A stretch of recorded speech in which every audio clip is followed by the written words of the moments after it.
We started a series last week called Confrontation, Conflict, and Courageous Conversations. And last week when we started that journey, I wanted to encourage everybody that actually confrontation is healthy, conflict isn't bad, and courageous conversations, being able to confront the things in your relationships that are perhaps causing you trouble or are worrying you. Actually, those things, being able to do that, it's a learnable skill, and it's an essential skill to have health in life. Can I have an amen?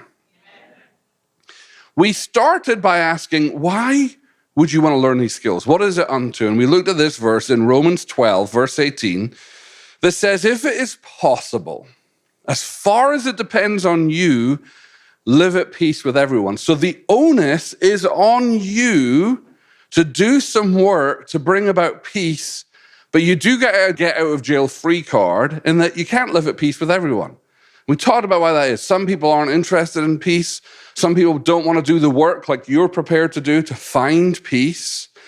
But we looked at last week in the context of relationships. Biblical peace isn't this idea about passivity or people-pleasing or shrinking back to make sure everybody's okay and you're not ruffling any feathers. Biblical peace is actually about working toward things like reconciliation, living with integrity, fostering relationships that are marked with things like truth and vibrancy and love. And to be able to do that, to be able to have relationships where you can tell the truth, it takes some work. Because sometimes telling the truth is scary, because what if I upset people by telling them the truth? Have you ever had that thought pass through your head?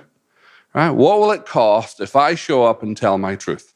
So if we're going to fulfill this verse and like the other ones we read last week, we've got to be people who are skilled in communicating well, which is what we're going to focus on this week. I want to give you three, say it with me, three practical things that you can use in any conversation, in any relationship.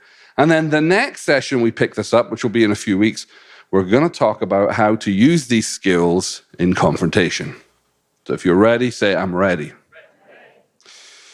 I want to talk, to start with, about these two things, about secret codebooks and decoder rings. Everybody, each one of us, we've got what we call a communication codebook. And the trouble is, we all think they're standard issue, but really no two are alike. Alyn, what are you talking about? I don't know how to communication codebook. Of course you do. You have an internal codebook that tells you what you can say and what you can't say. This codebook rules your life. It tells you what's appropriate and what's not. The codebook tells you how to interact with others that don't look like you, or how to behave in restaurants, or what's appropriate to do in the midst of conflicts. Do you remember being a kid and going to like your friend's house, perhaps for dinner? Anyone got that story? You're a little kid, you remember going to somebody else's house for dinner. Were you ever shocked by the way the people in that family spoke to one another? Like, I remember going to my neighbor's house for dinner, and I heard his mom yell. Now, my family weren't yellers. I heard his mom yell at him, "Give it!" And I remember him saying, "Mom, shut up!" And I was like, wait, that's a thing? You can tell your mom to shut up? Like, I didn't know that was a thing. Because in my house, if you tell your mom to shut up, you have a very sore butt.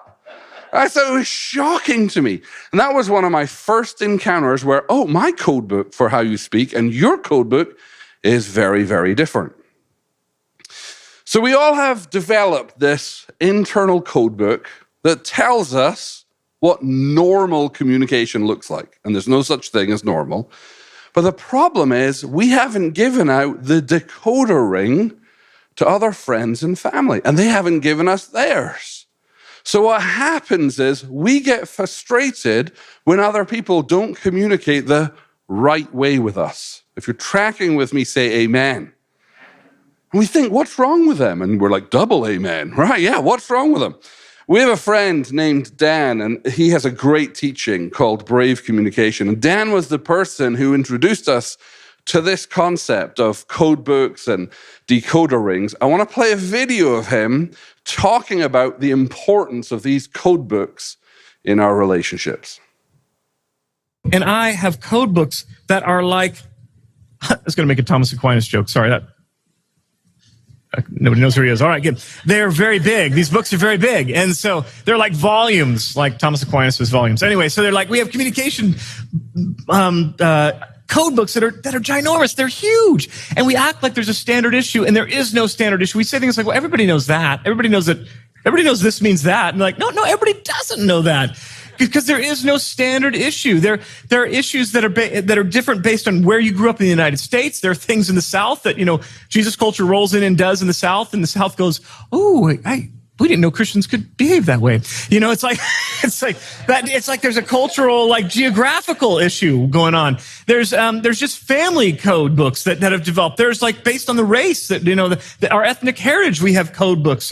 And so these code books are incredibly involved based on, being man or a woman, and no two are alike. And yet we live in the fantasy, the illusion that everybody communicates like me, and everybody likes to communicate like me, and that my way is the right way to communicate.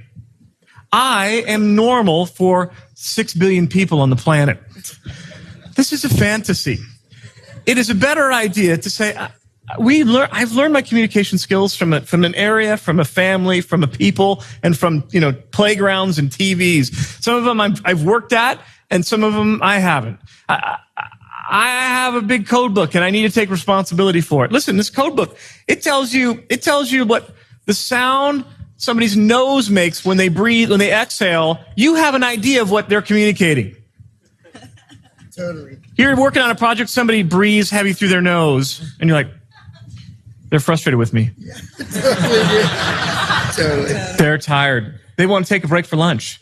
They've exasperated. Did I just do something wrong? Because let me think through. I did do something wrong right there. I mean, we have these incredible, they are nuanced. And I don't know, women, I don't know. Do you think your code book's bigger or smaller? I don't know, but it's way different than mine even. And so we have everything. It's like here at church, we're all Christians. Like, I don't know about you, but it'd be weird for me. In the store, I don't make a lot of eye contact, but in a Christian bookstore, it seems like it's weird not to make eye contact with strangers. Like we all still, people would be like, they won't say anything to you and they'll reach in and get a book and you're like, we're brothers! I don't know what you're supposed to do.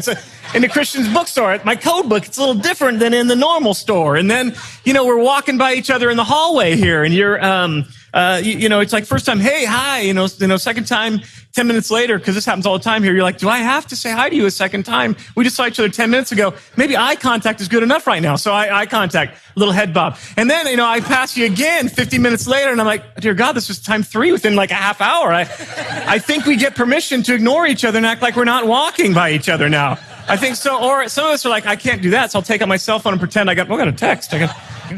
So we have incredible code books. We have code books on what in public restrooms, how near you should stand to each other. We have tons and tons of code books. Like, we'll leave church here and we'll keep pulling up next to the same person at the red light, like 4 red lights down. I look over, smile the first time. It's just. Finally, I just roll down the window and I roll down the window and I go, this is awkward, isn't it? It's awkward. It's awkward. So code books, we all have them. They're everywhere. And the thing I want to encourage us with is don't judge a code book issue. Their code book is as weird to you as yours is to them. And really, when it comes down to it, there's really no right or wrong on many of the things in our code book. Instead of being suspicious of people who have a different code book than you, or perhaps a different communication style, rather than be suspicious of them, be suspicious of your own superpower at reading their minds. Right? We are at our dumbest when we think we know the motives of another person. The key to demystifying all codebook confusion and the vibes that we feel is this solid gold phrase, I'm wondering if. So if you're in communication with somebody and they make no sense to you, or they're super annoying, or, oh my gosh, they talk way too much, or they don't talk enough, or they talk over me, or they interrupt me, or whatever those things are, ask questions. Things like, I'm wondering if you could tell me more. Or I'm wondering if you could help me understand. Or I'm wondering if you could tell me what that means to you. AJ and I have a dear friend who was the master at this. I'd watch her in really difficult situations or awkward meetings or in relationships with people. And her version of this super powerful, solid gold question was this. I'm wondering if you could tell me what you mean when you say that, please. Now, here's the thing. This only works if you're genuinely curious about the answer the person's going to give you.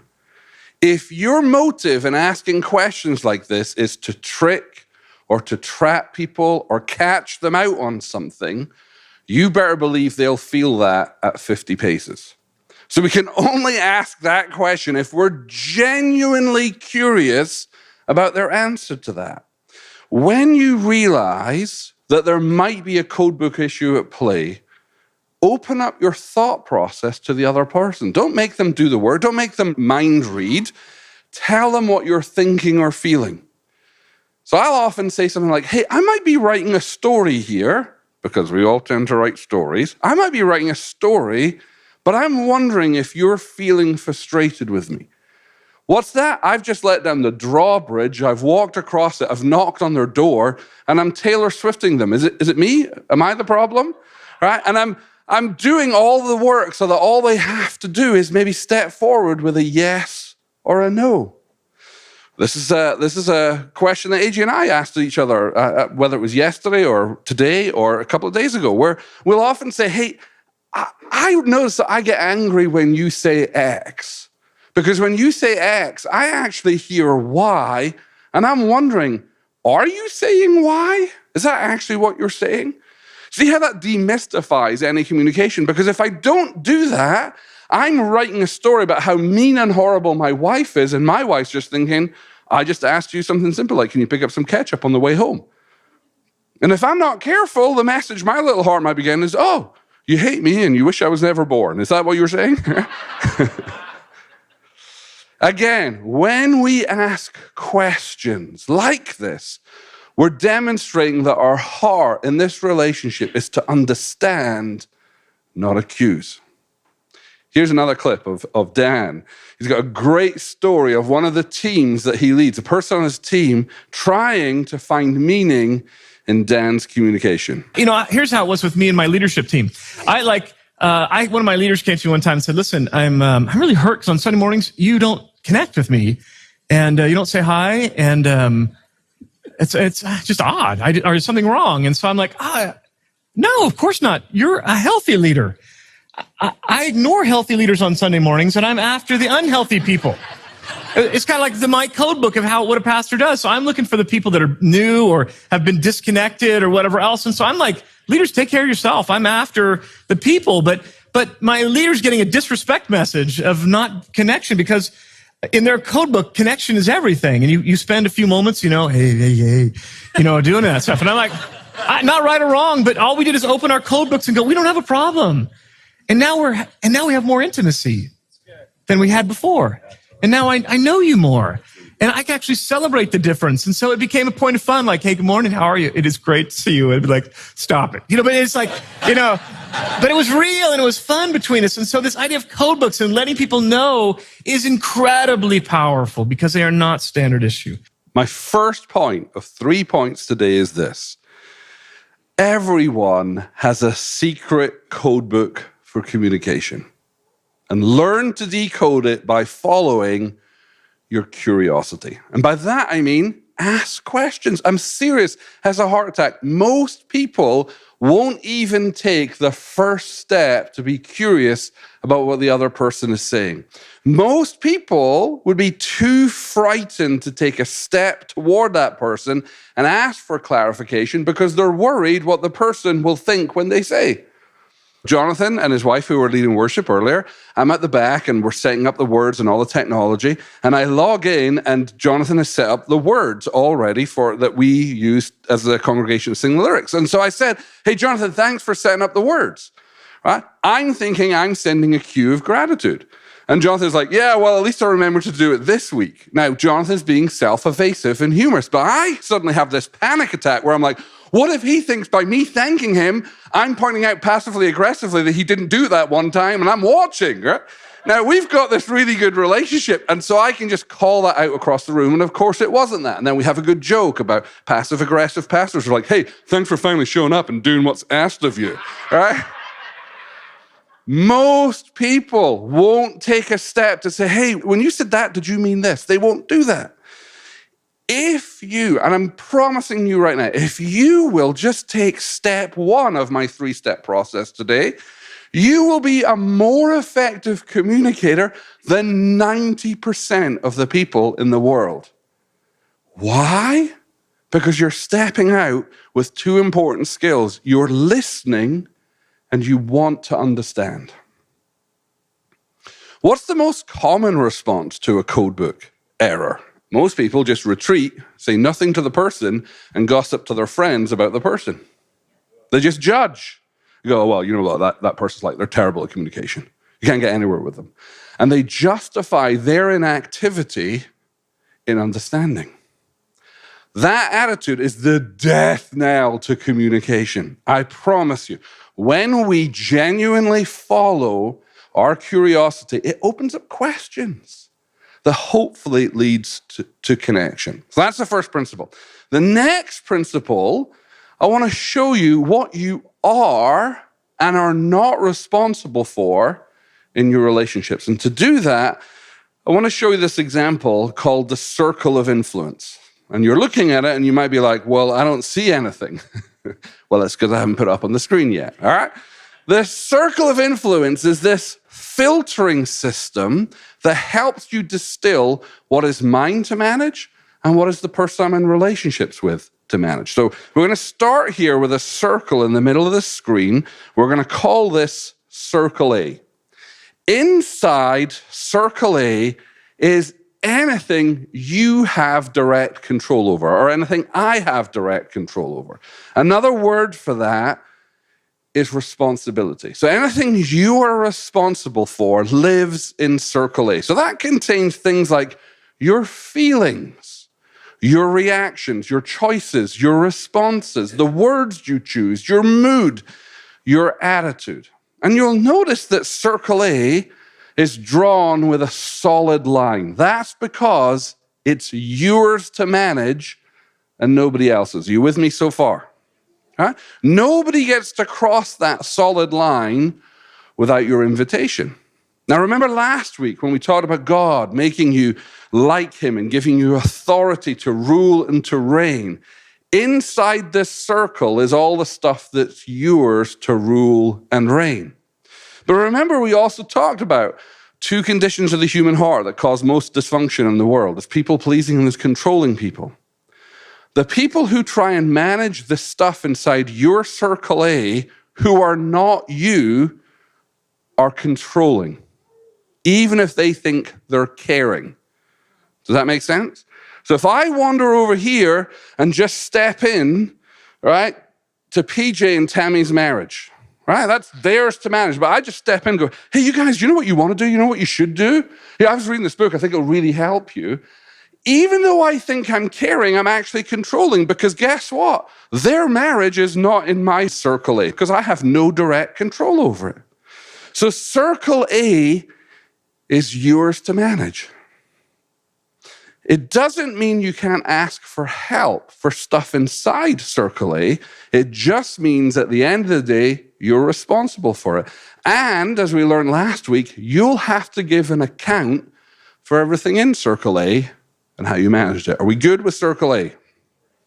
Now, there's a bigger circle, which we'll call Circle B. And Circle B contains all the things that you have indirect control over. So these are things that you're not responsible for, but things, if you're honest, that you can influence. So if you're married, like PJ and Tammy, that would include your spouse's choices, your spouse's feelings, your spouse's attitude. You're not responsible for those things. They are, but as anyone who's married will tell you, let's be honest, we can certainly influence their mood, right? If I just criticize my wife, if I just demean her, if I pick on her, if I talk down to her, it's ignorant to suggest that, hey, it's just your feelings, you manage them. I have to recognize I've at least influenced how she got to feel. That makes sense? Everybody still with me? If you've got kids, in Circle B, your kid's behavior lives there. A great key to parenting that a lot of people don't know is you cannot control your kids. You can teach them how to control themselves through praise, correction, and modeling. The best you can do as a parent is influence your children's behavior. If you think you're controlling your kids' behavior, buckle up, Buttercup, because they're faking it. Right? Amen? But more importantly, Circle B contains the feelings of your friends, your family, your coworker, and all the people that you do life with. Now, this is really, really important to understand because those people's feelings are not yours to manage. Why? Because everything, all of their feelings belong in their version of a Circle A. It's their feelings to manage. All you can do at best is influence their feelings, but at the end of the day, they are responsible for their choices, their feelings, their reactions, their emotions. Are you with me? This is where major confusion happens. And you're probably already feeling that because for some of you, you've been taught, trained, and blamed that that's not the case. That actually, if you're a good Christian, it's your job to manage others, to not rock the boat, to not upset people, to minimize yourself so that other people don't feel intimidated. And all of that has been described as peace or being a good Christian. But as we saw last week, people-pleasing is a disease. Are you with me? Some of you are like, can you speak slower? And can I call my mom on the phone and have her listen to you? Notice also that the line around Circle B is dashed because this is where you respect that the people in Circle B have their own Circle A just like you do. What do I mean by that? Just in the same way that you and I are responsible for managing our feelings, other people are responsible for managing their feelings. And so the reason it's dashed is it helps you discover where your responsibilities end and theirs begin. And I won't lie to you, this is where the complexity of life is found. Let me give you a really simple example. Let's take my relationship with AJ. Let's say AJ and I get into a fight. AJ ends up feeling super hurt and angry. I, as her husband, don't get to say, well, her feelings are not in my Circle A, so I don't actually have to care about it, right? It's her fault that she feels hurt and angry, right? Look, I can even draw you a schematic on the back of an envelope. That's not the point of this map. What I get to realize is that, yeah, for sure, her feelings of feeling hurt and angry are her responsibility, because they're hers to manage, but maturity and responsibility means I have to consider if I helped her get mad and if I helped her get hurt, because perhaps my word choice was inflammatory.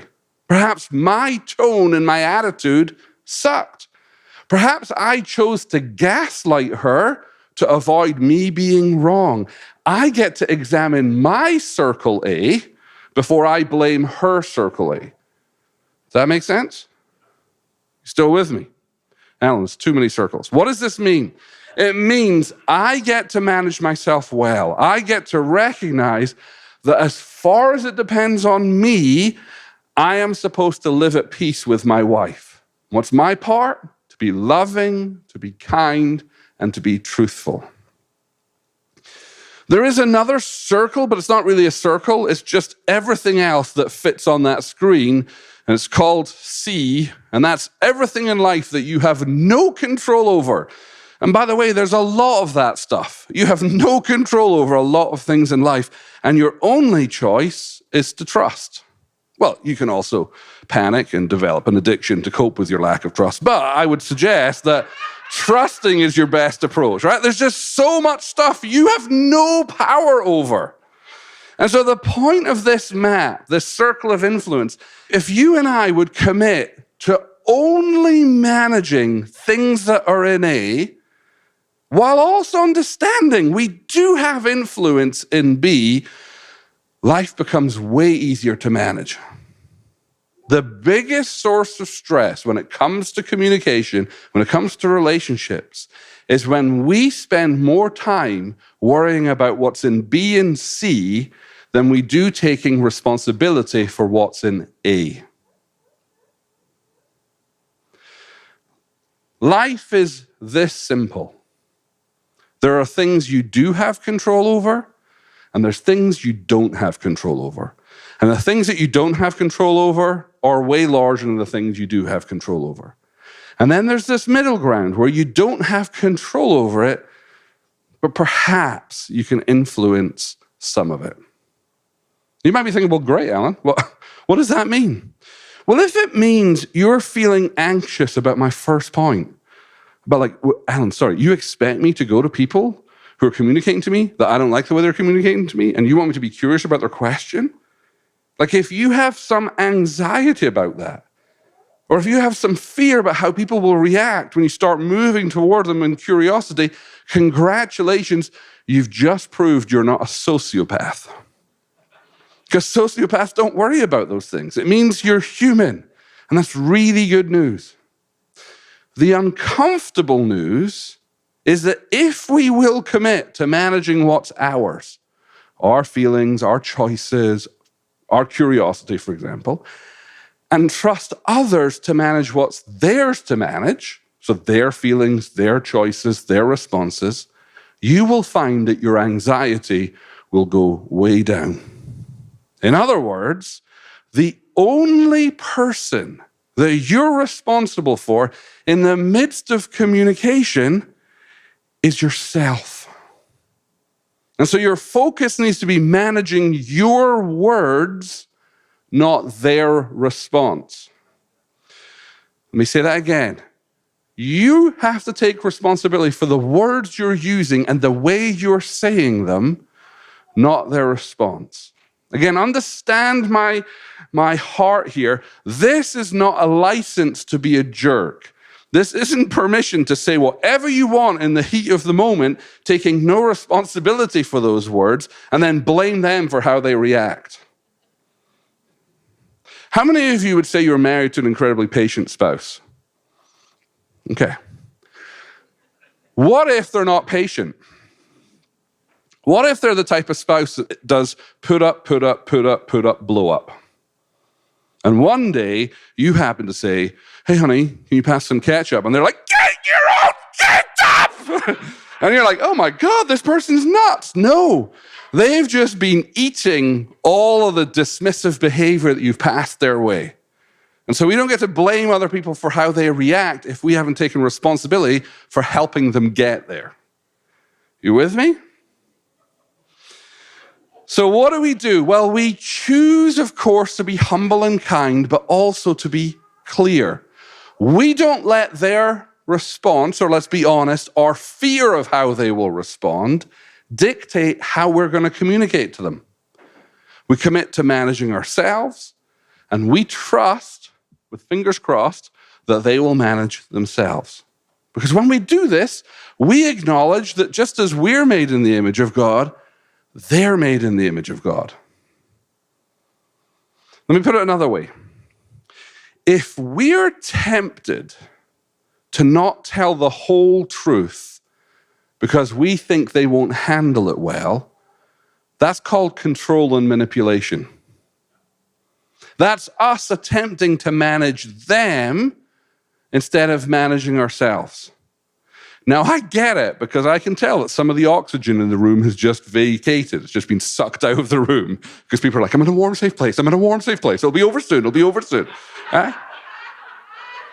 Because it might feel scary or confrontational, but it's loving to extend honor to somebody. The beauty of this is that because we're responsible for ourselves, that means we can do things like turn the other cheek. We don't live as a response to how other people will treat us. We live in response to how we're made. That makes sense. Remember what we talked about last week? Like, we have authority.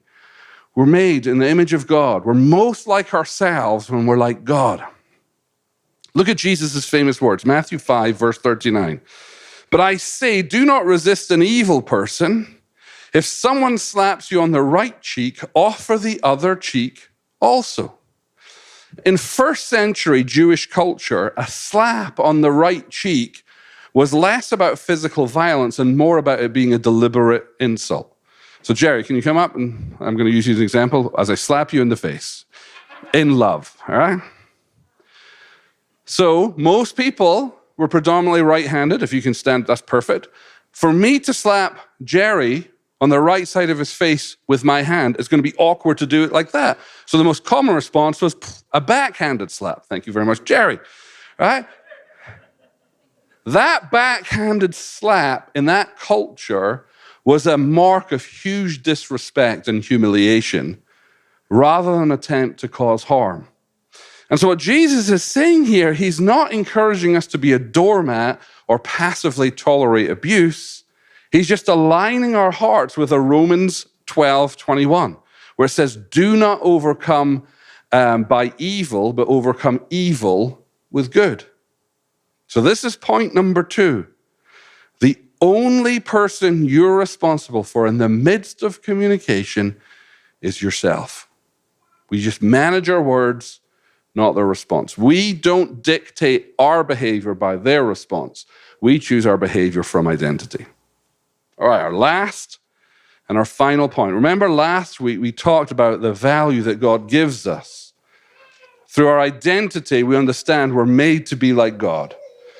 And then we're given authority to rule and reign. And everything that we're primarily called to rule and reign is ourselves.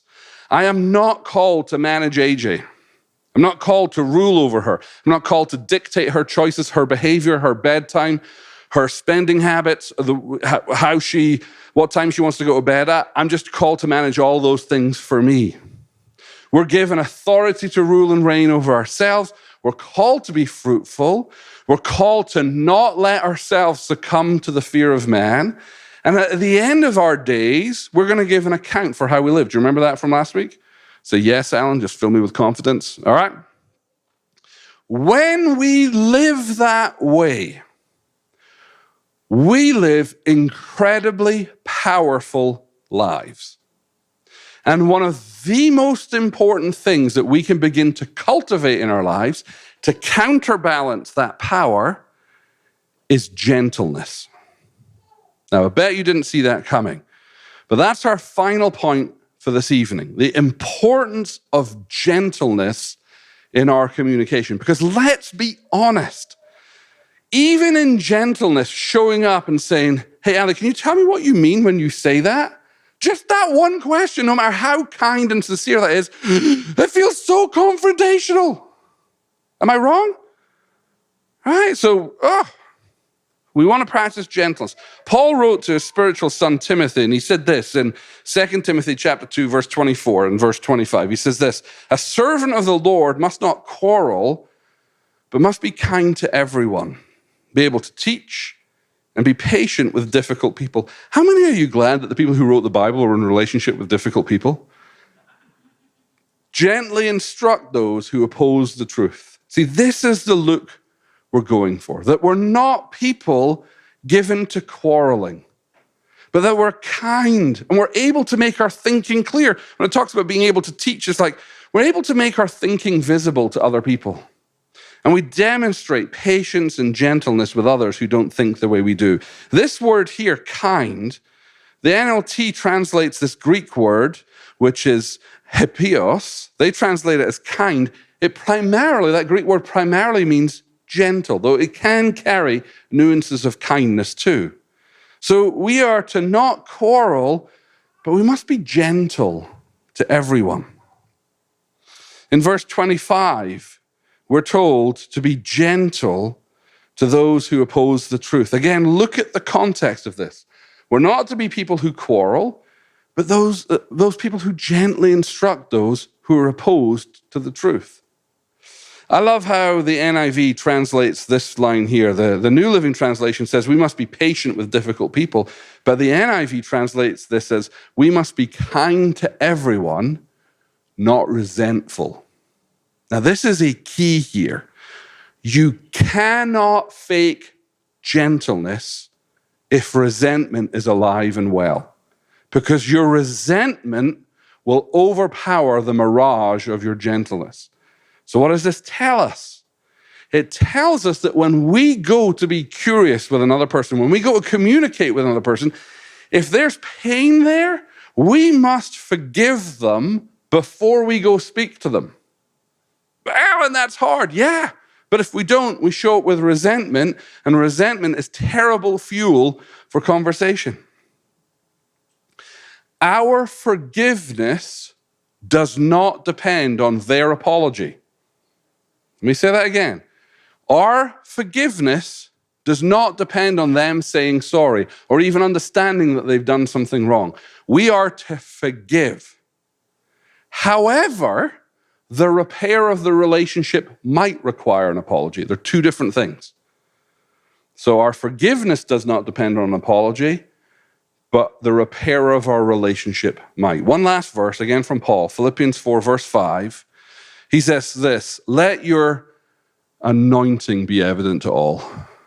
Let your intellect be evident to all. Let your experience diminish other people's foolish arguments. Let your great oratory skills, let your incredible mind that can lawyer up and defend every argument coming your way be evident to all. Not at all. He says, let your gentleness be evident to all. One of the tremendous sadnesses I have today is the freedom with which Christians feel they can just ignore this verse, especially on social media. When we bring gentleness and kindness into our conversations, it lowers anxiety and raises love. Remember Proverbs 15:1 that says, a gentle answer turns away wrath. That's what we're to be about. So our third and our final point is go low and slow in your communication. You're not trying to win an argument, you're trying to build connection. And by low, I mean humble. You've got power, right? But don't use your power to intimidate.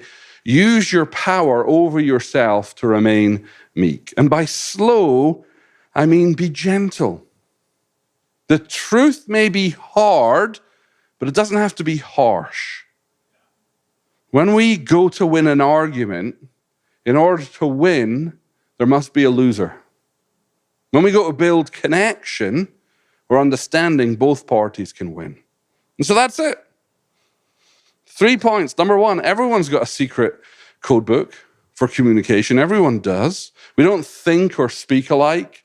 We all have different values or styles of communication, but we learn to decode it by leaning in and asking questions. And what you don't know can actually help you if you'll follow your curiosity. Number two, the only person you're responsible for in the midst of communication is yourself. That means we focus on what is ours to manage. Things like the words we speak, the behavior that we display, the tone of our voice, our body language. We're not going to allow ourselves to be scared by the potential of other people's reactions. We're not going to try and manage their reaction by the way we communicate things. Instead, we're going to show up in humility and meekness, and we're going to trust them to be as powerful as God has made them. And then lastly, we're going to prioritize going low and slow in our communication. That means we're prioritizing things like gentleness and kindness. We're not trying to prove we're right. We're trying to prove we care, because connection is the most important thing in relationships and in communication. Now, if you're sitting here going, Alyn, hey, thanks, that's really helpful, but none of this is going to work with my family or my boss or my spouse or my in-laws. I get that. But don't worry, we've got one more session left in this series, And that's the one I'm going to use to talk about conflict resolution. And I'm going to share that with you in a few weeks' time.